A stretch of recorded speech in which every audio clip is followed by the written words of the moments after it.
Around the year 1200 AD, the medieval Arab traveler and scholar Abdul Latif al-Baghdadi departed from his hometown of Baghdad and set out on a journey of exploration. As a young man, al-Baghdadi had studied law, medicine, and philosophy, and was inspired by the works of classical philosophers, in particular Aristotle. At the turn of the 13th century, al-Baghdadi embarked on a series of journeys that would take him to many of the great cities in the region. He traveled to Mosul, to Jerusalem, Damascus, and Aleppo. And eventually, around the year 1204, his journey took him across the Sinai Desert to the banks of the Nile. On his travels, al-Baghdadi wrote a book that was part travel account and part philosophy, entitled The Book of Edification and Admonition. In it, he recalls the remarkable impression that Egypt made on him. Egypt is a land of wondrous monuments and strange stories. It consists of a valley enclosed by two ranges of hills, one to the east and one to the west. The Nile runs between them until it reaches Lower Egypt, where it divides into branches, all of which flow out into the sea. The Nile is unusual for its length. We know of no other river in the inhabited world that covers a greater distance. As al-Baghdadi traveled around Egypt, he was struck by the incredible variety of ancient remains he saw. Great temples of stone and tomb complexes crumbling beside the waters of the Nile. But none of these compared to the most fabled of all Egypt's monuments, which rose over the horizon not far from the city of Memphis, at a place called Giza. The ancient monuments in Egypt are such as I have never seen nor heard tell of in other lands. First among them are the pyramids. They are very numerous. All are situated on the Giza side of the Nile and extend in the direction of Memphis, spread out along a distance of about 2 days' journey. Some are big, others small, some are of clay and mud brick, but most are of stone. Some are stepped, but most of them taper smoothly. Of all these pyramids, 3 stood out for their seemingly impossible immensity. Turning to the pyramids that everyone talks about, points at, and characterizes in terms of their sheer size, there are 3 laid out in a straight line at Giza. 2 of them are particularly enormous, and it is with these 2 that the poets have been infatuated. The spectacle is so awe-inspiring that your sight will falter as you try to take it all in. Al-Baghdadi wrote accounts of the local people who lived close to these vast remains. He describes some who climbed to the tops of these structures, and others who quarried them for their fine-cut stone. Others still became obsessed with exploring the hidden tunnels and chambers that branched out beneath the pyramids. In one of the Great Pyramids, there is an opening that allows people to gain entry. It leads them into narrow corridors, labyrinthine passageways, well shafts, pitfalls, and other such features, as appear in the accounts of those who venture inside and explore the innermost parts. Many people, obsessed by the pyramid and filled with fanciful ideas about it, are inspired to penetrate its depths, but they always end up at some place beyond which they cannot go. They spoke of how the pyramid was full of bats, and how these bats grow to the size of pigeons. There are inscriptions on the stones, written in the ancient characters that no one understands. In the entire land of Egypt, I have never found a single person who so much has claimed to have heard of anyone who knew how to read them. He even seems to have visited the Sphinx nearby, which was then buried up to its neck in the sands. Also, by the 3 pyramids, at a distance from them, of rather more than a bow shot, the likeness of a most enormous head and neck protrudes from the ground. The people call it Old Father Dread, and assert that its body is buried in the ground. The face is handsomely, indeed admirably portrayed, with a touch of elegance and beauty about the features, as if a smile were playing across them. Above all, al-Baghdadi was impressed by the mastery of engineering it must have required to build such constructions and to have them survive for such a stretch of time.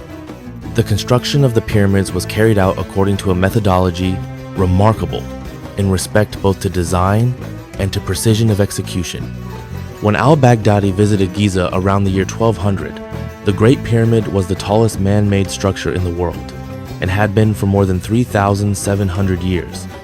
All that time, it had testified to the greatness of a civilization that had grown up on the banks of the Nile, a civilization that had passed through countless periods of flourishing and decay, and then finally disappeared beneath the sands of the desert.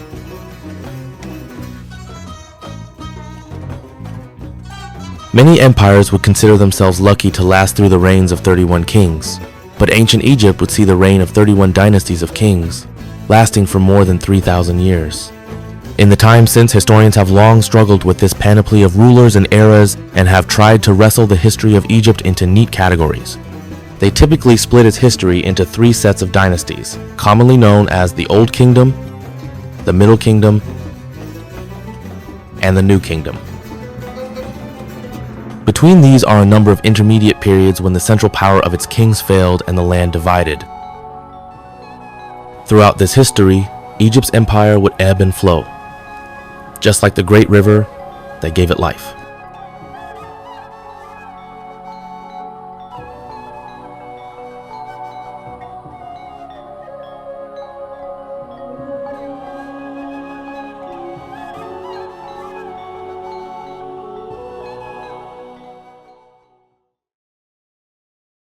That river was the greatest watercourse of the entire Afro-Eurasian landmass, the Nile. Its journey begins at Lake Victoria, the largest lake in Africa, a vast body of water roughly the size of Georgia or nearly that of Ireland. From this gigantic lake, water drains into the river known as the White Nile, which is later joined by the so-called Blue Nile further downstream at Khartoum, the capital of Sudan. From Khartoum, the Nile flows an additional 2,000 kilometers across the Nubian and Egyptian deserts until it reaches Cairo, where it branches out into a wide delta before emptying into the Mediterranean Sea. Alongside the Amazon, the Nile is considered either the longest or the second longest river on Earth. It stretches for approximately 6,800 kilometers, about a sixth of the way around our planet with a drainage basin that covers 1/10 of Africa's entire landmass. Egypt itself endures an extremely arid climate, with its interior receiving virtually no rainfall. One can only imagine how different history might have been had Lake Victoria drained in another direction. Egypt's human presence ranks among the oldest in the world. There were periods when shifts in the Earth's climate brought rains to the Sahara Desert. During these times, the desert bloomed into verdant grasslands, teeming with animals and people. But when the rain ceased, the grasses withered, the animals departed, and the sands returned. It is believed that this cycle has occurred over 200 times since the desert first formed 8 million years ago. The earliest inhabitants of the region lived by hunting and fishing, leaving behind stone tools and numerous rock paintings. Around 13,000 BC, during one of the driest periods in the Sahara's history, the Sibyllian culture began gathering wild wheat and barley, eventually developing their own domesticated strains. By 9000 BC, people had started weaving thread from wool, coinciding with the onset of another humid period. One mysterious stone circle at the desert site of Nabta Playa, dating to around 7500 BC, when the Sahara was again a rolling grassland, may have been used to track the movements of the star-shaping people, keep time for harvests and animal migrations. Nabta Playa has been called Egypt's Stonehenge, though it was constructed at least 5,000 years before Stonehenge's first stones were laid. When the last ice age ended and the Sahara dried up once more, the people and herders who had survived on its grasslands were forced to wander across the newly formed desert until they reached the only patch of green, the banks of the Nile. Here, they built scattered settlements that gradually coalesced into larger towns, cities, and eventually kingdoms. The ancient Egyptians referred to the entire region as the Two Lands, a term that encompassed the long Nile Valley in the south and the expansive delta in the north, close to the sea, today known as Upper and Lower Egypt. Interestingly, while modern maps are oriented with north at the top, the Egyptians conceptualized their world in the opposite direction. They faced upstream, ever watchful for the annual flood. For many, the lands along the riverbank constituted their entire universe. The Egyptians called the river's floodplain Kemet, or the Black Land, in reference to the rich, dark soil left behind by the life-giving floods, a realm associated with the noble god Horus, who bore the head of a falcon and was revered as the god of life, protection, and healing. Within an hour's walk in either direction from the fertile banks, one would soon enter what the Egyptians named Deshret, or the Red Land, an inhospitable desert, scorching hot and largely devoid of water and shade, ruled by Set, the god of chaos and violence. In their world, the Nile was known simply as Itiru, the one river that defined their existence. Egypt's story begins in Upper Egypt, near the modern-day city of Aswan. Here, a belt of hard granite bisects the landscape, forcing the river into shallow whitewater rapids as it cascades over boulders and through rocky channels known as cataracts. Today, these rapids have been tamed by the Aswan Dam, but in ancient times they roared like torrents. Each year, as the floodwaters rushed through this rocky stretch, they produced a thundering sound that could shake the earth itself, leading the Egyptians to believe that the waters burst forth from vast subterranean seas. At Aswan, they constructed a temple on an island amid these roaring waters to worship this primeval force. The fast currents at Aswan formed a natural barrier for ships, halting further exploration upriver. For much of its early history, this marked the boundary of ancient Egyptian influence, the final frontier of their empire. Beyond Aswan lay the southern lands of Nubia, which the Egyptians termed the narrow gateway to the south. The temple island within the Aswan cataracts was known as Abu, Egyptian for elephant, reflecting its role as a center for the ivory trade with southern lands. The Greeks later called this place Elephantine. From here, trade caravans journeyed overland south to the Darfur region of Sudan, carrying gold, ivory, and other treasures. Yet north of Aswan, all lands watered by the Nile were considered Egypt, as recorded by Herodotus. Everyone living below the city of Elephantine and drinking from the Nile's waters was deemed Egyptian. Fortuitously for the Egyptians, the Nile flows from the south to the north, while prevailing winds blow in the opposite direction, enabling ships to sail upstream with relative ease, though the return voyage was even simpler as the river's current carried vessels northward. A ship traveling downstream from Aswan would, for a time, see nothing but the stark, rocky desert bordered by cliffs of hard Nubian sandstone, a land unsuitable for agriculture. Further north, the red cliffs give way to a wider floodplain that turns green and supports larger populations. It is in this region that the desert city of Thebes, known as Waset by the Egyptians, eventually rose to become the most powerful city in Upper Egypt. The living areas of an Egyptian city, houses, markets, and workshops were typically built on the eastern bank of the Nile, where the sun rises, while the western bank, where the sun sets, was reserved for burials and tombs. Continuing north, one reaches Middle Egypt, where the floodplain expands further, teeming with wildlife and vegetation. Farther west, where the waters divert to form a large oasis known as Fayum, the land emerges like a broad leaf from the Nile's stem. In ancient times, this oasis was home to many Nile crocodiles, earning the settlement a Greek name, Crocodile Polis, or Crocodile City. The most strategically vital area was known as the balance of the two lands, the spot where the Nile split into its delta.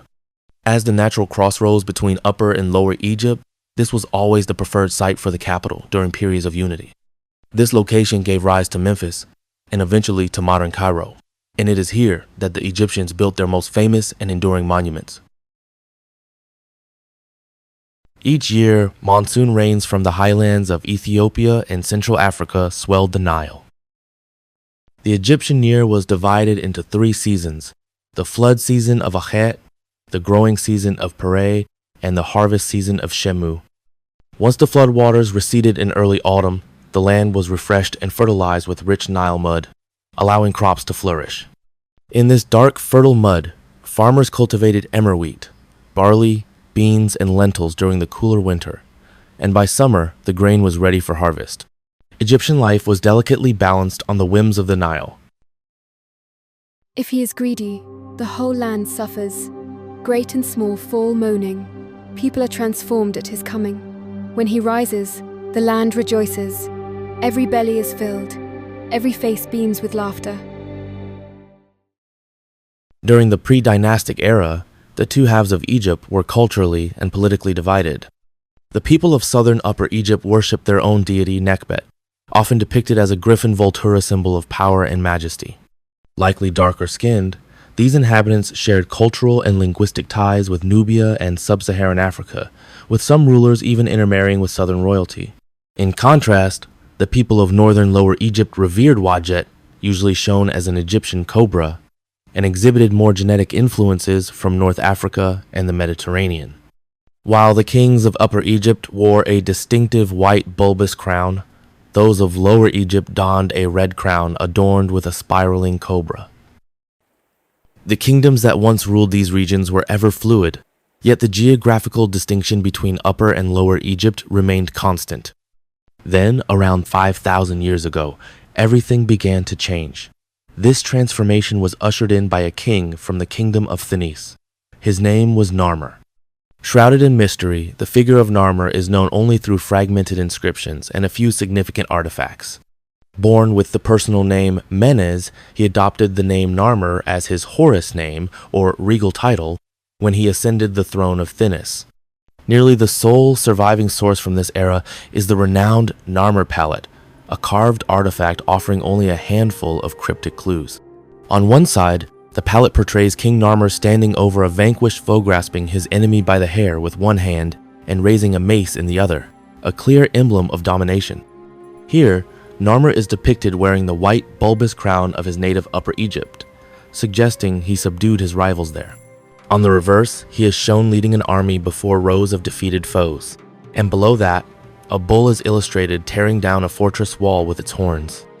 In this depiction, Narmer wears the red crown of Lower Egypt, implying that he embarked on a campaign of conquest to unite the two lands. Two mythical animals, their long necks intertwined, further symbolize the inseparable union of the two regions, their lives and destinies now irrevocably linked. This union laid the foundation for a newly united Egyptone that would grow to become one of the most influential societies in early human history. Initially, Egyptian culture was heavily influenced by the older civilizations of Mesopotamia, such as the Sumerians. Their palaces were built in a Sumerian style, and Sumerian motifs adorned their art. Yet, by 3000 BC, Egypt had cultivated its own indigenous artistic style and developed its own writing system. The Greeks would later term these sacred carvings hieroglyphs. Egyptian hieroglyphs, a mixed writing system combining phonetic symbols with signs representing whole words, emerged, fully formed, suggesting that they might have been conceived in one deliberate revolutionary moment, perhaps even by a single visionary. In Egyptian tradition, the hieroglyph for ruler was the shepherd's crook, for the king was seen as a shepherd tending his people. Royalty was symbolized by a gilded curved crook, and these kings came to be known as pharaohs. The word pharaoh derives from the Egyptian term per-aa, meaning great house, and though it later gained currency through biblical usage, there is no evidence it was used to refer to Egypt's rulers until nearly 2,000 years after Narmer's time. For the first 18 dynasties, the rulers were simply known as kings or by the epithet Neswet, and referred to respectfully as His Majesty. Still, the term pharaoh has endured, and today it is commonly used to denote all Egyptian rulers.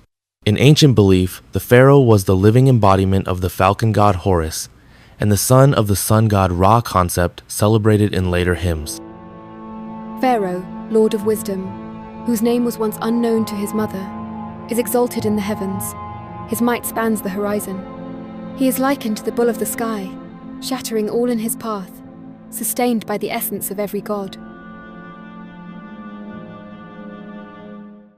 Perhaps most famously, the Egyptians, driven by their religious convictions, embalmed their dead in elaborate rituals to prepare them for the afterlife.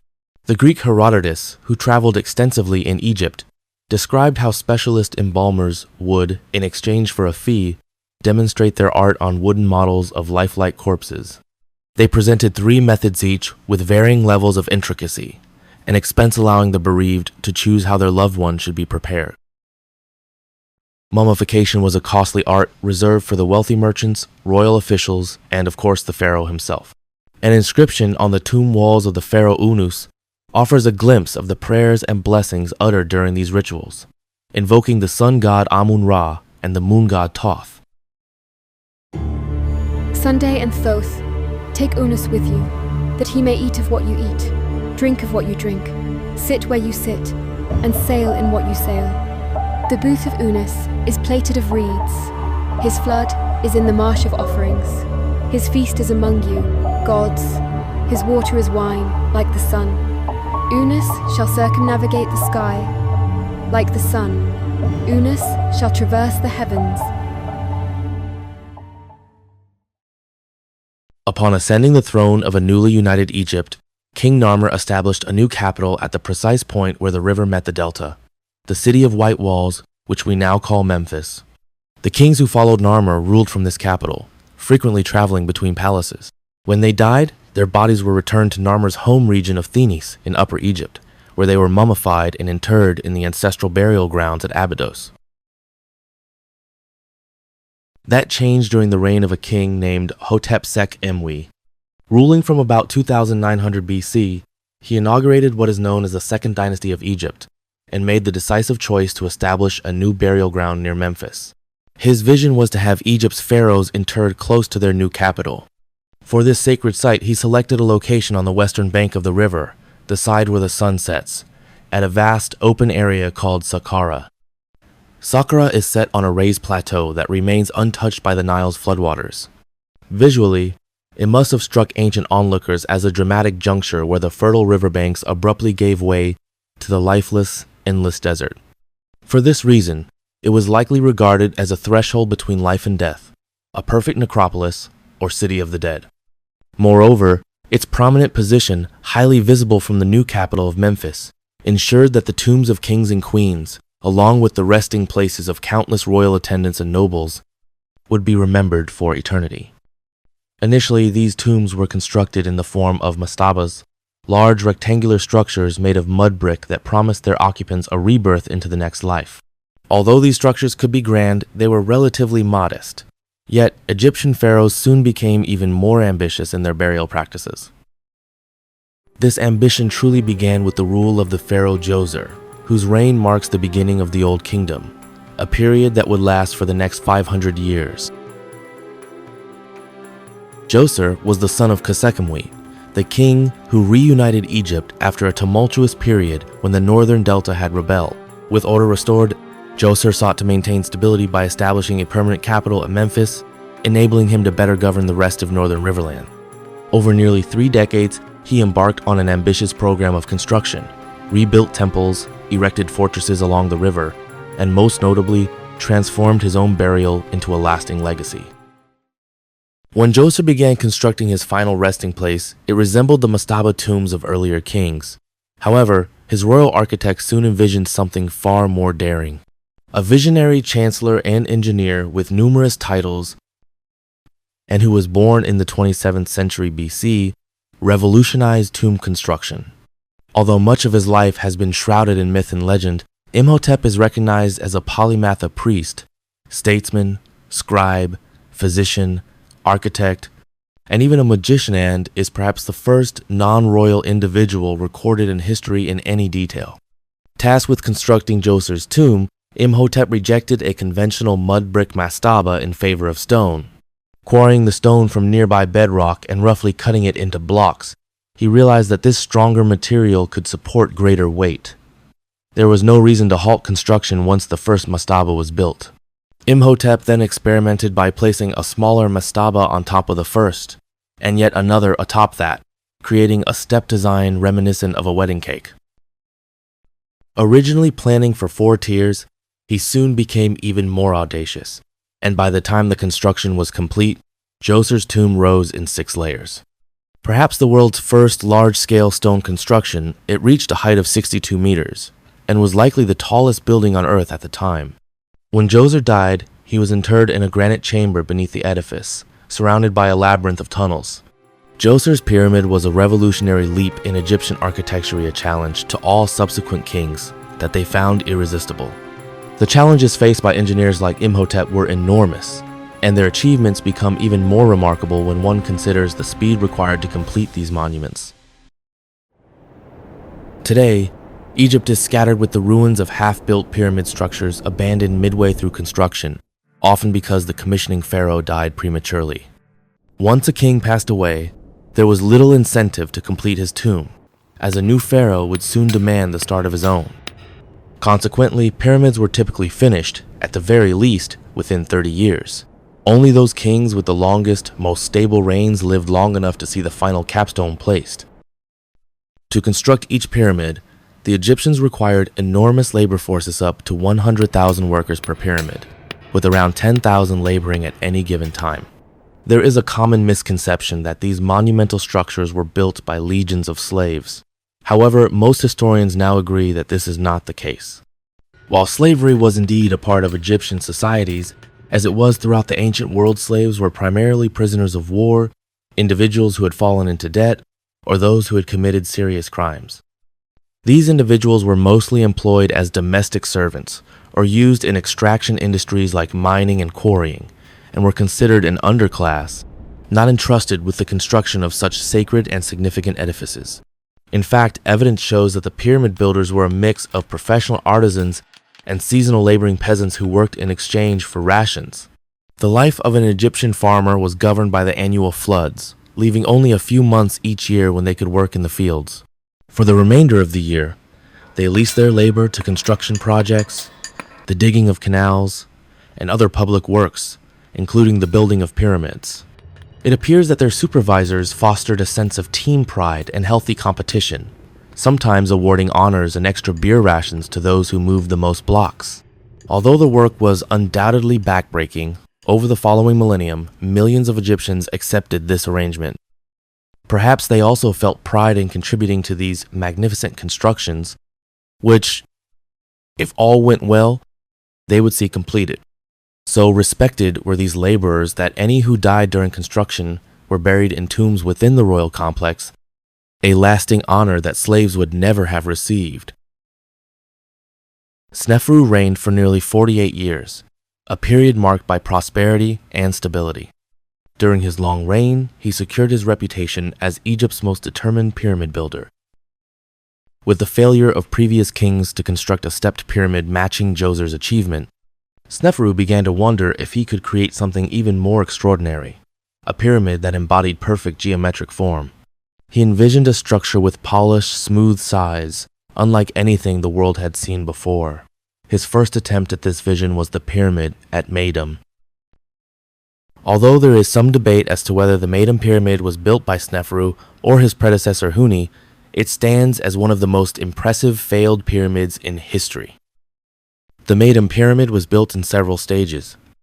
Initially, it began as a stepped pyramid similar in design to Djoser's, but then its interior structure was encased in a steep shell of white limestone, forming a high, narrow apex. The effect would have been stunning, until one day, as the pyramid neared completion, the entire weight of the stone facing began to collapse in all directions. One can only imagine the noise and calamity as workers leaped to safety, and overseers watched in horror as an avalanche of meticulously cut stone tumbled off the pyramid's side. At that moment, Sneferu ordered the construction halted. Workmen in the interior chambers simply set down their tools and departed. Today, the burial chamber remains unfinished, with raw, uncarved walls and wooden supports still in place, elements that were usually removed after construction. Though Sneferu must have been devastated by the collapse, he was not discouraged. Soon after, Sneferu made another attempt at pyramid construction at Dashur, just to the south of the royal necropolis at Saqqara. This new pyramid was intended to be lofty, with sides even steeper than before. His workmen began its construction at a sharp 53-degree slope, and Sneferu must have harbored grand hopes that this structure would fulfill his visionary dream. However, the project encountered a grave challenge. It was built on a foundation of soft sand and shale. As the pyramid took shape and its weight mounted into millions of tons, the stone began to sink into the unstable earth, leading to cracks throughout the structure. Despite valiant efforts by the workmen, who tried adding new supporting blocks and propping up subsiding sections with massive beams of cedar wood, the damage proved insurmountable. Realizing that continuing with the original plan would likely result in collapse, Sneferu accepted reason. He allowed his workmen to hurriedly complete the pyramid with a reduced slope of only 43 degrees and a final height decreased by 25 meters. This modification gave the pyramid a distinctive snub-nosed appearance that earned it the name the Bent Pyramid.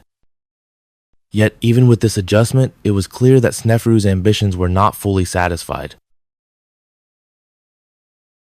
Khufu, destined to become the greatest pyramid builder of all, grew up in an environment steeped in architectural ambition. As a boy, he witnessed his father, Sneferu, obsess over the construction of his 3 pyramids, the triumphs and setbacks alike. One can imagine the young prince listening intently to his father's discussions with his architects, feeling the tension and anger as the first 2 pyramids failed, and then experiencing the final triumph with the completion of the Red Pyramid. Perhaps even as a child, Khufu dreamed of one day constructing a monument that would rival all others. Although little is known about Khufu's reign beyond his monumental building projects, it is evident that his inspiration was pure scale and grandeur. Determined not to repeat his father's challenges on the bent pyramid, and likely guided by some of his father's trusted architects, Khufu decided to build his tomb approximately 15 kilometers to the northwest of Saqqara. He chose a sturdy limestone shelf just outside Memphis, at a site known as Giza. When construction began on the Great Pyramid, there must have been considerable uncertainty about its feasibility. Built from an estimated 2.3 million large stone blocks weighing a total of 6 million tons, its first layer alone spanned an area equivalent to more than 10 football pitches. The builders used predominantly local limestone quarried from the Giza Plateau, while the main body of the pyramid was constructed of rougher stone. The king's burial chamber at its heart was built from hard granite brought all the way from Aswan, capable of withstanding the immense pressure of the structure above.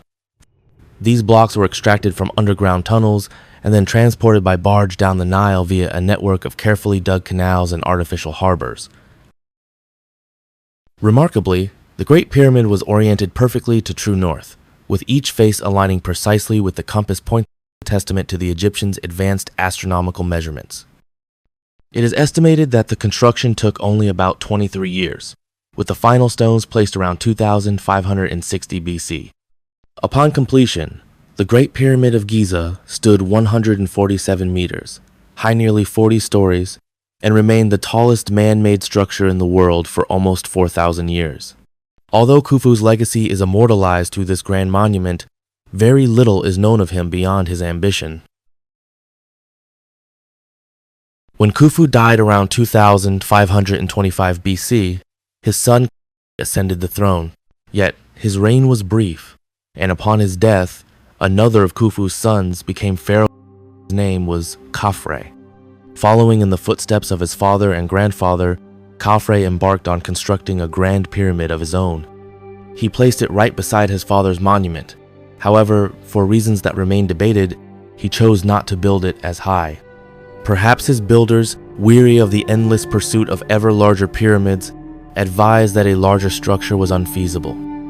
It is also possible that Khafre wished to avoid the appearance of ostentatiously outdoing his deceased father. For this reason, Khafre's pyramid stands approximately 3.5 meters shorter than his father's, although it was built on a slightly higher limestone platform, making it appear taller from many angles. Today, Khafre's pyramid is the only one at Giza that still retains some of its original casing stone smooth, white Tura limestone that clings to the top third of the structure. This preservation is likely due to its steeper sides, which made it more difficult for stone thieves to remove the top layers.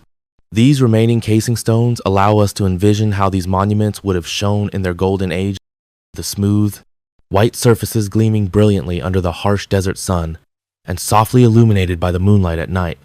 Additionally, these pyramids were likely capped with a stone known as a pyramidion, typically carved from diorite or granite, and adorned with hieroglyphs. Within just 100 years of the construction of Djoser's first stepped pyramid, all of Egypt's largest pyramids had been built by only 3 generations of the same family. Yet, almost immediately after the final capstone was placed on Khafre's massive monument, enthusiasm for colossal pyramids began to wane. The pharaoh Menkaure, son of Khafre and grandson of Khufu, built his pyramid at Giza around 2510 BC, but his structure was significantly smaller. It is not even 1/10 the size of the Great Pyramid, and only about 2/3 the size of Djoser's stepped pyramid. One explanation is that Menkaure did not expect to live long enough to commission such an imposing monument as his predecessors. Herodotus recounts a tradition in which an oracle foretold that Menkaur's reign would be short. Feeling this fate was unjust, he reportedly sent a message of reproach back to the oracle, questioning why he must die so soon while his father and uncle enjoyed long reigns. It is clear that Menkaure prioritized different pursuits than Khufu and Khafre, and his more modest pyramid broke the spell of his family's relentless one-upmanship. For the next 1,000 years, pharaohs continued to build pyramid tombs, but on a much reduced scale. They increasingly employed shortcuts in construction, often building a simple limestone shell around a core of mud brick or even earth and sandstone. Ultimately, the practice of pyramid building faded.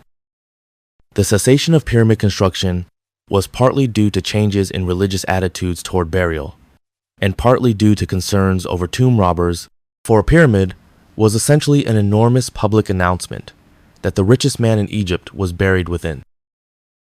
In lieu of constructing their own pyramids at Saqqara or Giza, later pharaohs chose a different resting place. They were interred in a location near Thebes, known to the Egyptians as the great and majestic necropolis of the millions of years of the pharaoh, or sometimes simply the Great Field. Today, we call it the Valley of the Kings. At this site, a natural rock formation known as El Qurn, meaning the horn, rises above a series of dramatic red cliffs. Viewed from the entrance to the tombs, this pointed peak resembles a natural pyramid. It is possible that this convenient landform relieved some of the pressure on Egypt's pharaohs, providing them with an equally prestigious burial site while freeing up vast amounts of energy and manpower in the kingdom, a sigh of relief for the laborers who had long toiled on the colossal pyramids. Thus, the age of the pyramid slowly came to an end. However, during the 4th and 5th dynasties, royal monument construction continued with confidence. It was in the 6th dynasty, around the 23rd century BC, that construction began to decline. Part of the reason was an increasing decentralization of the empire and a gradual weakening of the king's power. The final pharaoh of the Old Kingdom, Pepi II, ascended the throne at the age of 6 and ruled for more than 60 years. The highlight of his reign was his 4 exploratory journeys along the Nile, venturing deep into Central Africa into lands the Egyptians called the Horizon Lands. In his early years, his mother and grand viziers largely managed the kingdom, and even as an adult, Pepi II maintained a relatively hands-off approach. Throughout much of its history, Egypt was governed by regional administrators called nomarchs, appointed by the pharaoh to oversee local regions. During Pepi II's long reign, power increasingly shifted into the hands of these regional governors. Over time, their positions became hereditary, allowing single families to accumulate vast power, and their tombs grew ever larger and more elaborate. These nomarchs began to resemble feudal lords or petty kings, even engaging in internecine conflicts. As the grandeur of the Old Kingdom faded, Egypt entered a time of chaos and division, a period known as the First Intermediate Period. This was a time of disarray, when the centralized power of the pharaohs began to crumble, and the country fragmented into rival regions. Following the collapse of the Old Kingdom around 2181 BCE, Egypt fell into a state of political instability. The central authority that had once unified the kingdom under a single ruler dissolved, and the country was divided into 2 main regions.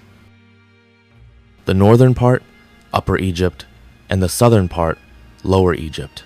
Without a strong unifying pharaoh, local governors or nomarchs began to gain power, effectively ruling over their own territories. This fragmentation led to widespread conflict, as these local rulers vied for control. The First Intermediate Period is marked by this lack of unity, and it spans roughly 130 years.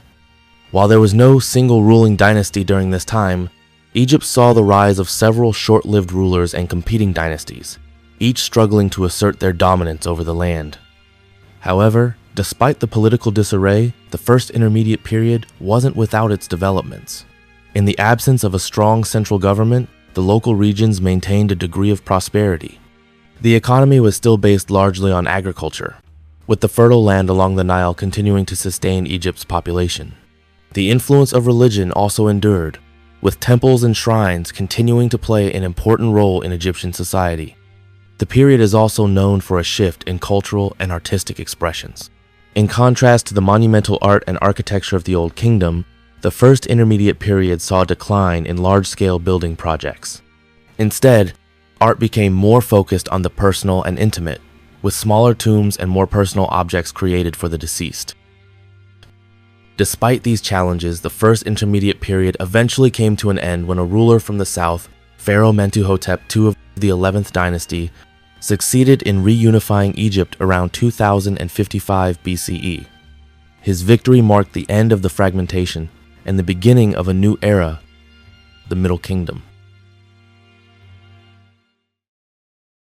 Following the chaos of the First Intermediate Period, Egypt entered a time of resurgence and prosperity, the Middle Kingdom. This era, lasting from 2055 BCE to 1650 BCE, was marked by the reunification of Egypt under a strong, centralized authority and a cultural renaissance that would set the stage for Egypt's future greatness. The Middle Kingdom began with the rise of Pharaoh Mentuhotep II of the 11th dynasty, who successfully reunited Egypt after more than a century of division. Mentuhotep II's triumph over rival regional rulers brought stability back to the Nile Valley, and with it, the central authority of the pharaohs was restored. The 12th dynasty, founded by Amenemhat I, continued this process of consolidation and expansion, strengthening Egypt both politically and militarily. Under the Middle Kingdom, Egypt experienced a period of relative peace and economic growth. The country's economy flourished, thanks in part to the rebuilding of irrigation systems along the Nile and the expansion of trade routes with neighboring regions. The state took an active role in infrastructure projects, such as building canals, fortifications, and monumental temples. These efforts increased agricultural productivity and helped Egypt maintain its dominance in the region. The Middle Kingdom also saw a shift in the way the pharaohs ruled. While the Old Kingdom pharaohs were seen as god kings, the Middle Kingdom rulers presented themselves as more approachable and benevolent. They were viewed as shepherds of the people, tasked with maintaining Ma'at, the divine order of the universe, and ensuring the welfare of the land and its inhabitants. This period was also a time of great cultural and artistic achievement. The art of the Middle Kingdom was characterized by more realistic portrayals of the human form, reflecting a shift from the idealized representations of the Old Kingdom. Sculptures and tombs became more personal, with greater attention to detail and more lifelike depictions of the deceased. Literature flourished during this period as well, with the creation of some of Egypt's most famous literary works, such as the Story of Sinuhe and the Instructions of Amenemhat. The Middle Kingdom also witnessed military expansion and exploration.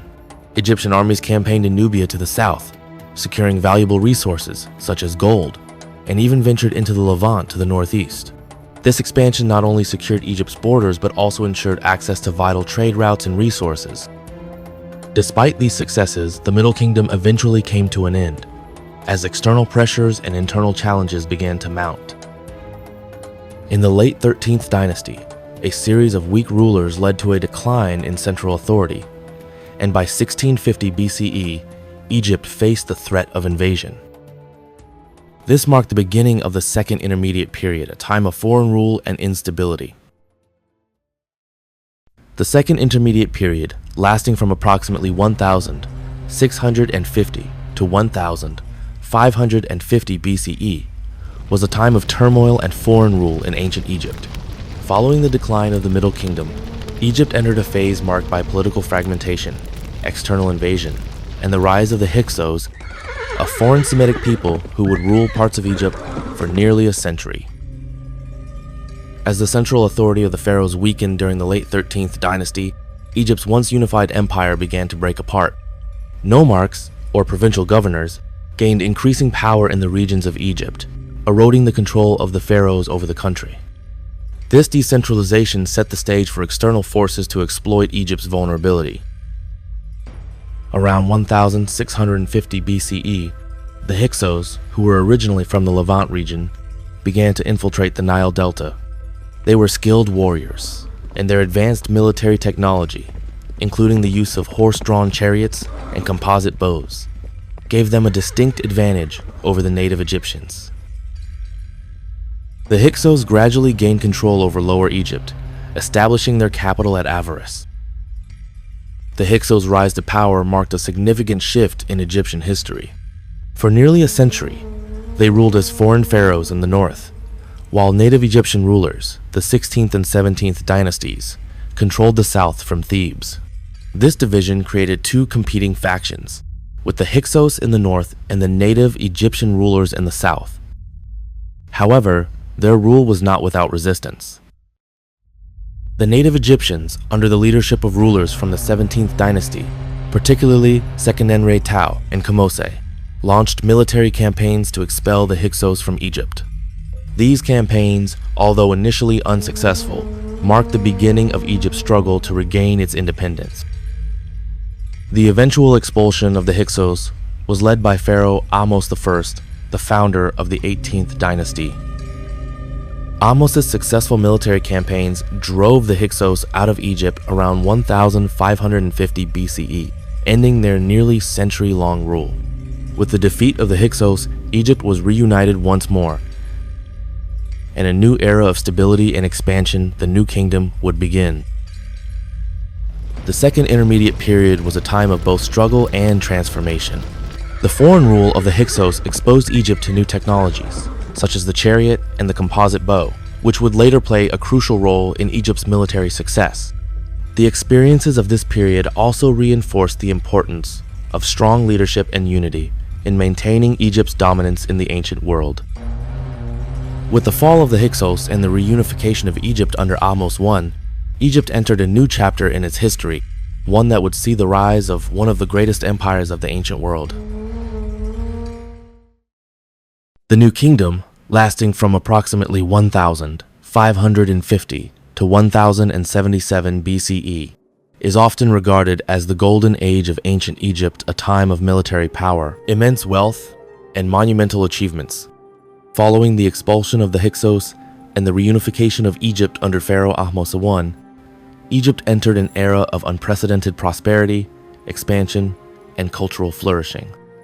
Ahmose I, the first pharaoh of the 18th dynasty, laid the foundation for this new period by securing Egypt's borders and consolidating power. Under his leadership, Egypt regained control over its territories, and his military campaigns pushed Egypt's influence into the Levant and Nubia. The victory over the Hyksos was not just a military triumph, it was symbolic of Egypt's resurgence, marking the beginning of the New Kingdom. The New Kingdom saw Egypt transform from a powerful kingdom into a vast empire.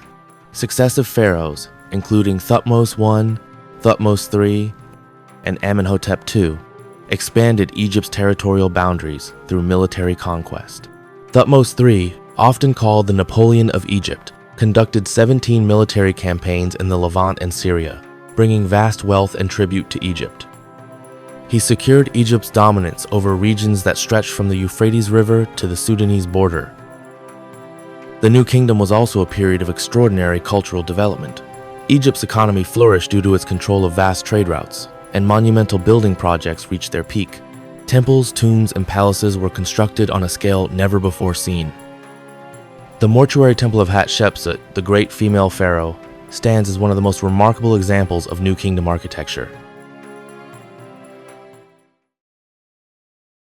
In the midst of the New Kingdom's grandeur and stability, a revolutionary shift occurred under the reign of Pharaoh Akhenaten, who ruled from approximately 1353 to 1336 BCE. Akhenaten, originally named Amenhotep IV, ascended to the throne during a time of great prosperity and power. However, his reign would be marked not by military conquest or monumental architecture, but by one of the most radical changes in Egypt's religious and cultural landscape. Akhenaten is best known for introducing a form of monotheism that was unprecedented in ancient Egypt. He rejected the traditional polytheistic beliefs that had dominated Egyptian society for millennia, particularly the worship of Amun, the chief god of the Egyptian pantheon. Instead, Akhenaten promoted the worship of Aten, the sun disk, as the sole god. He changed his name from Amenhotep IV to Akhenaten, meaning effective for Aten, signaling his complete devotion to this new religious ideology.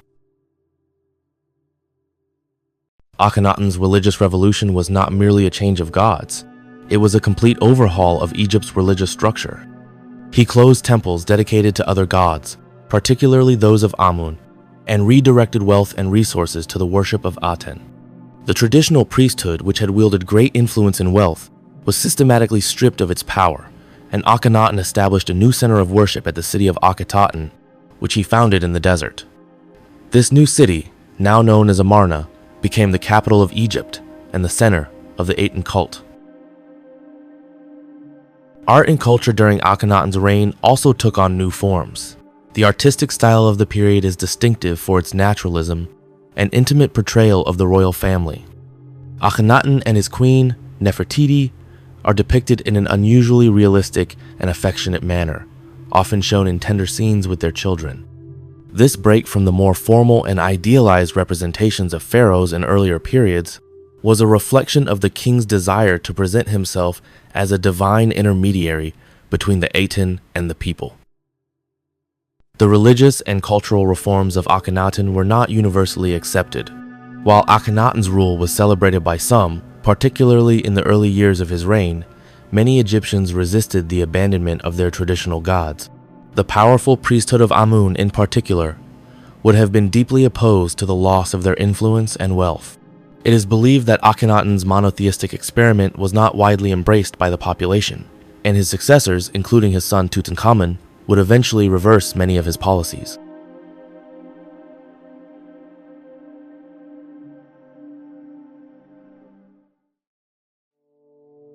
Akhenaten's reign ended abruptly with his death in 1336 BCE, and his religious revolution quickly began to unravel. His successor, the young Tutankhamun, who ascended the throne at a mere 9 years old, restored the traditional religious practices and returned Egypt to its polytheistic roots. The city of Akhetaten was abandoned, and the worship of Amun was reinstated. In the years following Akhenaten's death, his name and legacy were largely erased from official records, and many of his monuments were destroyed. Despite the failure of his religious reforms, Akhenaten's reign remains one of the most fascinating and controversial chapters in ancient Egyptian history. The story of Akhenaten and his religious revolution is a reminder of the power of belief and the dramatic shifts that can occur when a society challenges its traditions and values. Following the radical upheavals of the Amarna period, the 18th dynasty reached a turning point, a period defined by the delicate and troubled reign of the boy king Tutankhamun. Crowned at the tender age of 9, he was thrust into a role he was never meant to bear. His youth, marked by innocence and unfulfilled dreams, was overshadowed by the enormity of the task set before him, to restore the ancient gods and mend the fractures in a kingdom torn by revolution. In the echoing corridors of the royal palace, the young Tutankhamun's every step was accompanied by the heavy footsteps of destiny. His advisors, stern and unyielding figures like A and Horemheb, guided him through a treacherous maze of political machinations. They steered him toward a course of restoration, compelling him to abandon his father's radical monotheism and embrace the traditional pantheon that had long defined Egyptian life. Yet, beneath the ceremonial grandeur and the carefully orchestrated public rituals lay a personal tragedy. Tutankhamun, fragile and vulnerable, struggled under the immense weight of state affairs. His health, already delicate, began to falter under the strain, and whispers in the palace spoke of a chariot accident, an event that might have hastened the inevitable end of his brief reign. Each day, the young king's heart bore the silent agony of a life cut too short, a life filled with potential and hope that would never fully bloom. Despite these hardships, Tutankhamun's reign was a turning point. His decrees restored the temples of Amun, re-established the ancient rites, and moved the capital from the ill-fated city of Akhetaten back to the revered Thebes. His efforts to heal a fractured nation, though led by a child, set in motion a resurgence of Egypt's spiritual and cultural heritage. Tragically, the boy king's journey was abruptly halted at the age of 18. His sudden death, shrouded in mystery and whispered rumors of illness and accident, left a nation in mourning and a legacy forever intertwined with sorrow and wonder. Yet, it was in death that Tutankhamun would come to be immortalized. The discovery of his tomb in 1922 by Howard Carter unveiled a treasure trove of golden artifacts and delicate relics, a poignant, silent testament to the youth who had borne the weight of an empire. In his final resting place, among treasures that gleamed with the promise of an eternal afterlife, the story of Tutankhamun endures, a story of fragile youth, of a troubled reign, and of a legacy that continues to captivate the hearts of millions. His life, brief yet luminous, stands as a timeless reminder of the delicate balance between destiny and the fleeting beauty of youth. One of the most celebrated and powerful pharaohs in Egyptian history was Ramses II, also known as Ramses the Great. His reign, which lasted for an impressive 66 years, from 1279 to 1213 BCE, marked a high point in the New Kingdom, a period of military conquest, monumental architecture, and cultural flourishing. Ramses II ascended to the throne at the age of 25, and his long reign became synonymous with Egypt's imperial power and influence. Known for his military prowess, Ramses II conducted numerous campaigns in regions such as Canaan and Syria.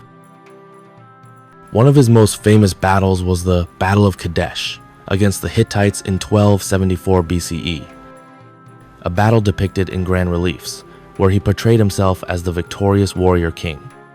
Even though the outcome was likely a stalemate, his bold narrative of triumph enhanced his legendary status. Ramses II's achievements in art, architecture, and warfare ensured that his legacy would endure long after his death. His monumental projects, like the Abu Simbel temples and the Ramesseum, stand as testaments to a reign where personal dedication and state power merged to create an empire that continues to inspire awe. Ramses II died at the age of 90, leaving behind an empire immortalized in stone and legend. Egypt's political fragmentation continued as it fell under the control of several foreign powers. The Assyrians and later the Persians made incursions into Egyptian territory. The Persian Empire eventually conquered Egypt in 525 BCE, leading to a loss of independence for the once great civilization. Despite these foreign invasions and the decline of the pharaoh's power, Egypt's culture, art, and religion endured. Temples and monuments continued to be built, and the ancient traditions of Egypt survived through the centuries, though they were increasingly overshadowed by foreign rulers. The once mighty pharaohs of Egypt were no longer the dominant force they had once been. The final blow came in 332 BCE, when Alexander the Great conquered Egypt. Following his conquest, Egypt became part of the Greek Empire under the Ptolemaic dynasty, marking the official end of the ancient Egyptian kingdom.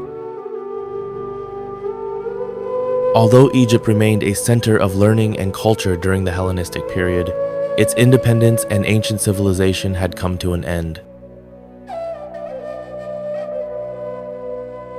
Ancient Egypt's civilization, though long gone, has left an indelible mark on the world.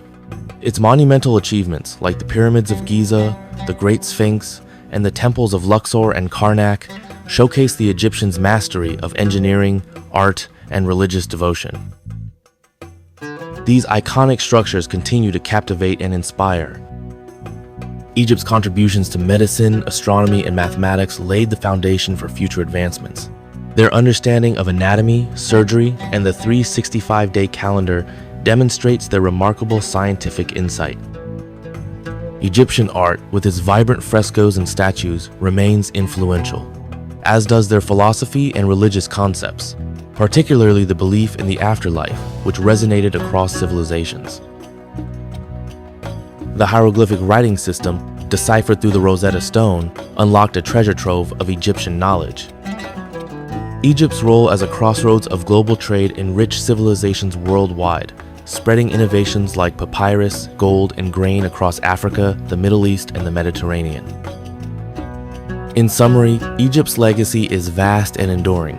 Its achievements in architecture, science, art, and religion continue to shape and inspire the modern world. Ancient Egypt was one of the world's oldest and most influential civilizations. From its monumental pyramids to its pioneering advances in science and medicine, Egypt's legacy resonates across time. The Egyptians' ingenuity in building, their rich cultural traditions, and their groundbreaking knowledge have shaped how we understand civilization today. The enduring wisdom of Egypt, rooted in the belief in the afterlife and reverence for the divine, teaches us timeless lessons about culture, knowledge, and human endeavor. Even as we uncover more about this remarkable civilization, its contributions continue to inspire, enriching both our past and our future.